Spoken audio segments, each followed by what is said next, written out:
Assalamualaikum warahmatullahi wabarakatuh. Assalamualaikum warahmatullahi wabarakatuh. Alhamdulillah. Salatu wassalamu ala Rasulillah wa ala alihi wa sahbihi wa mawala wa la hawla wa la quwwata illa billah. Hadirin jamaah Masjid Baitus Salam Al-Makan.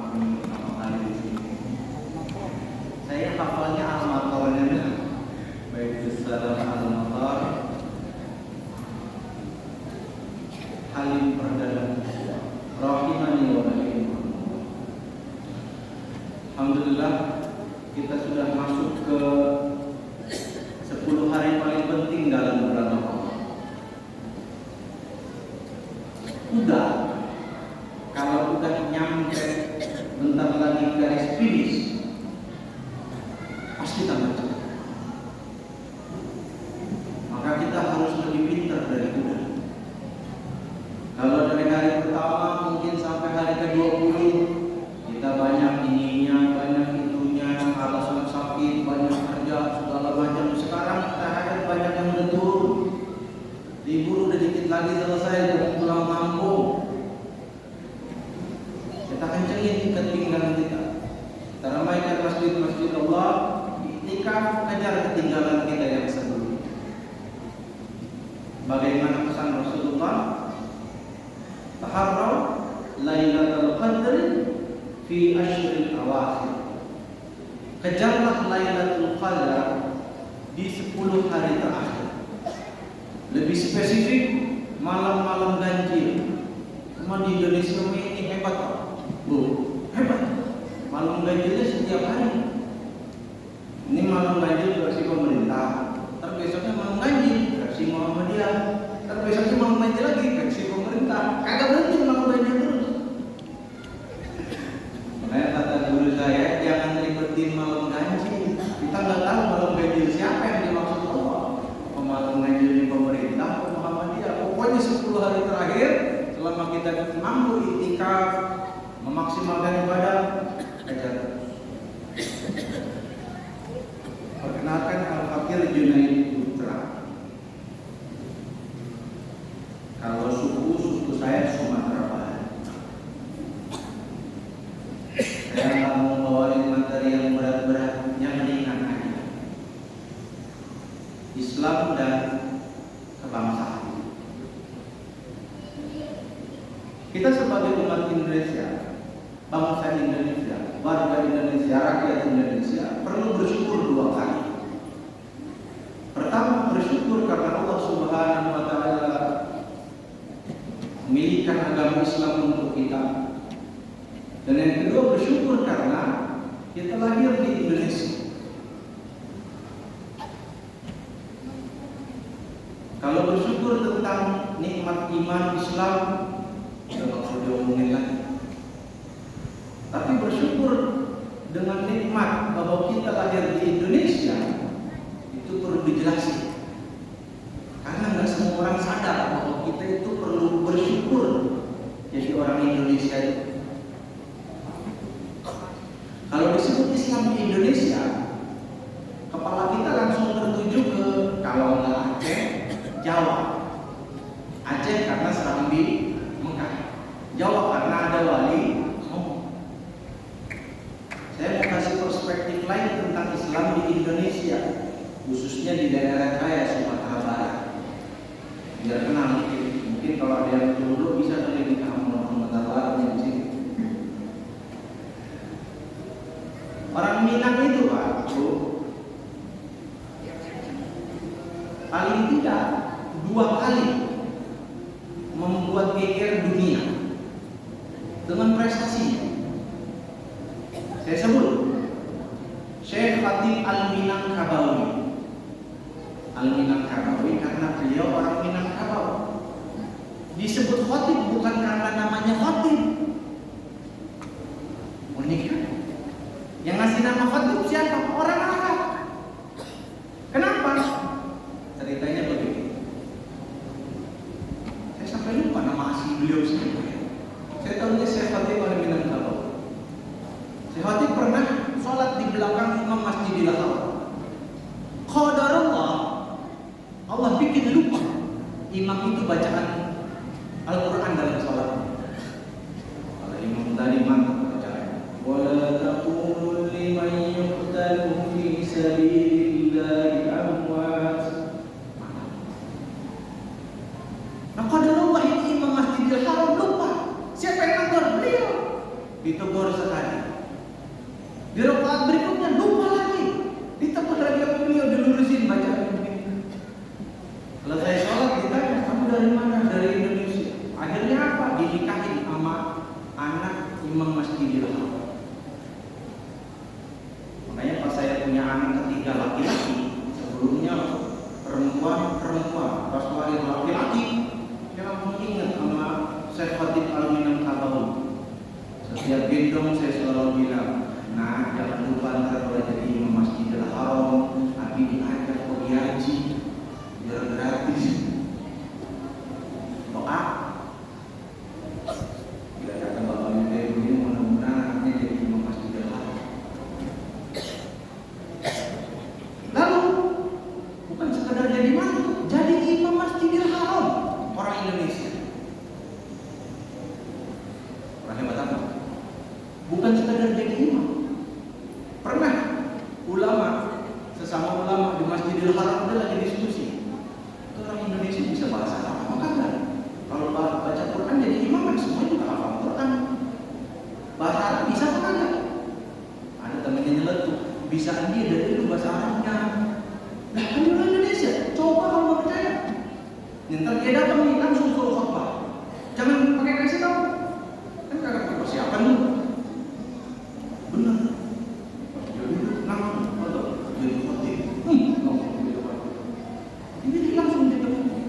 Dan beliau berkhotbah dengan khotbah yang sangat memukau semua orang Arab, bahkan orang Arab sendiri nyangkanya dia orang Arab. Saking fasihnya bahasa Arab, makanya disebut Syekh Khatib Al-Minangkabawi. Kenapa disebut khatib? Karena orang yang punya kemampuan khutbah bahkan di atas orang Arab bahasa Arab. Ulama yang hebat. Yang kedua, ini bukan masalah imam Masjidil Haram. Beliau hebatnya di bidang ilmu hadis. Ada bapak-bapak yang pernah dengar namanya Syekh Yasin Al-Fadani. Fadani itu Adam. Fadani. Beliau digelari oleh ulama seluruh dunia, bukan di Indonesia, seluruh dunia. Sebagai apa? Musnidud dunia. Apa itu musnidud dunia? Sanadnya dunia. Orang kalau ngambil hadis yang bersanad, nggak mungkin enggak, pasti lewat Syekh Yasin Al-Fadani. Saking hebatnya beliau dalam ilmu hadis. Sebut ulama hadis kontemporer sekarang siapa? Sebut namanya. Pasti ketika disebut saya dari guru saya, dari Syekh Yasin Al-Fadani. Pasti. Semua ulama di dunia pasti itu. Mau sebut siapa ulamanya? Pasti. Syekh Yasin Al-Fadani. Bukan cuma orangnya. Tapi di Minangkabau itu uniknya karena apa? Satu-satunya suku di Indonesia yang agama dan budaya itu jadi satu. Kayak agama ya budaya agama melekat. Maka ada janji di Bukit Marapalang. Janjinya bunyinya begini. Terseset semuanya. Ada yang bahasa di syarat bahasa di kitabullah. Syarat mangato ada yang memakai. Syarat balindo ada yang memakai. Ada 6 kalimat. Pertama, adat bersandi syarat. Adat di Minangkabau harus bersandi kepada syariat. Syarat bersandi kitabullah. Syariat bersandi kepada Al-Quran. Jadi nggak ada satupun adat di Minangkabau yang bertentangan dengan Islam, nggak ada.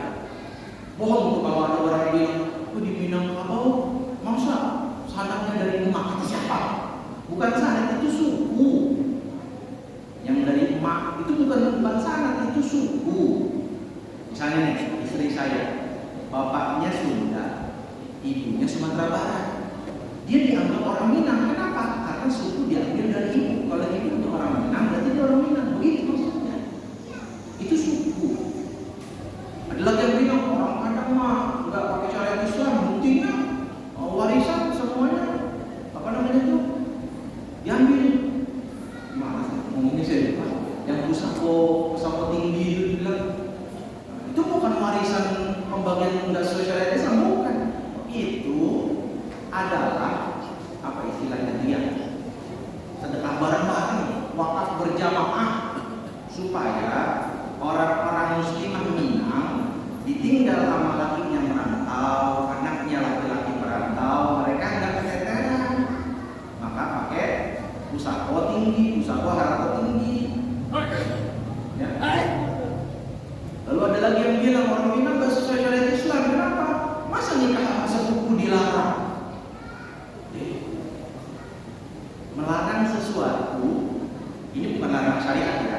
Melarang sesuatu dalam adat itu boleh, selama itu tidak dianggap haram dalam agama. Misalnya makan jengkol haram apa halal? Halal apa haram katanya? Halal, walaupun makruh, ya kan? Tapi kalau ada perempuan nolak suami yang suka makan jengkol, boleh nggak? Apa berarti si perempuan mengharamkan jengkol? Enggak, cuma kada suka aja. Dalam adat Minangkabau nggak boleh orang nikah sama sepupu. Kenapa dilarang? Karena dalam sejarahnya orang Minangkabau punya trauma. Karena banyak yang nikah sepupu, muncul banyak masalah dan seterusnya. Akhirnya mereka bersepakat kalau begitu secara adat jangan deh. Lalu kalimat yang ketiga tadi apa? Ada bab panen syariat balinggu. Adat panasan syariat dilindungi. Artinya apa? Yang dijunjung tinggi Al-Quran, Sunnah, syariat Allah. Yang kepanasan apa? Ada mau diganti begini, mau diganti begitu, terserah. Yang penting syariatnya enggak.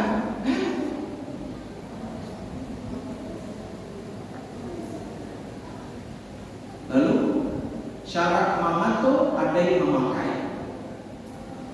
Syariat mengatakan ada memakai. Terakhir tentang Majelis Ulama Indonesia. Kan ketua Majelis Ulama Indonesia Buya Hamka. Buya Hamka itu juga orang Sumatera Barat. Bahkan lebih dari itu, sebelum Buya Hamka membuat kepengurusan, manhaj, struktur apapun lah yang berkaitan dengan MUI, di Sumatera Barat sudah ada MUI. Dan Buya Hamka minta izin kepada MUI di Sumatera Barat untuk memakai konsepnya dalam MUI pusat di kepengurusan pertama.